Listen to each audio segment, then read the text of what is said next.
السلام عليكم ورحمة الله وبركاته. ازيكم عاملين ايه؟ يا رب دايما تكونوا بخير. النهارده الحد 18 رمضان تقريبا. انا عامله اكل النهارده بقى، عامله محشي. بسم الله.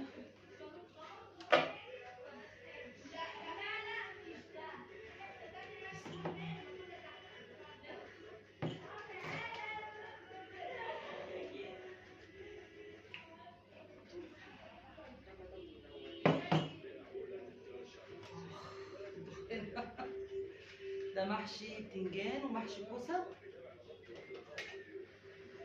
عاملين فراخ وعاملين سمبوسه. التمر طبعا بتاعنا اساسي.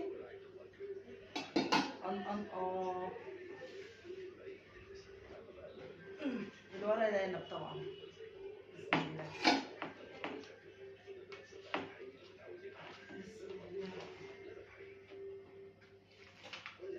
اوبا.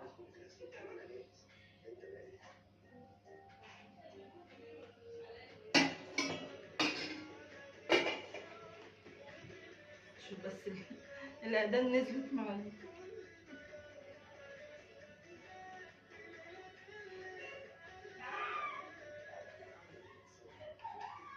عايزه اقول لكم انا بقعد في ثواني.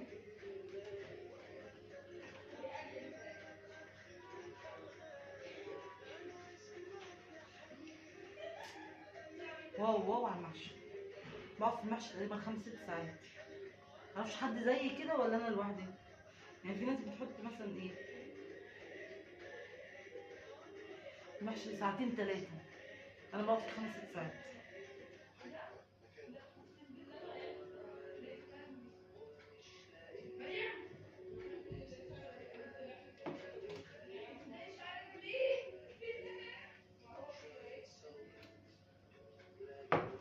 بسم الله.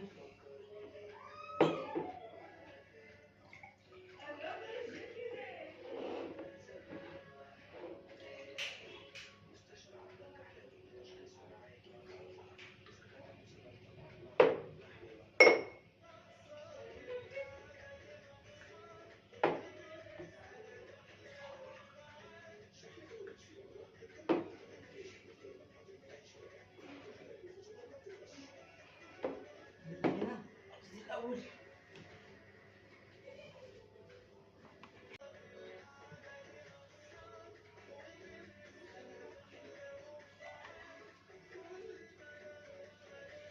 كده ده فطرنا النهارده، محشي وسمبوسه وفراخ. كل سنه وانتم طيبين واشوفكم على خير يا رب. والسلام عليكم ورحمه الله وبركاته.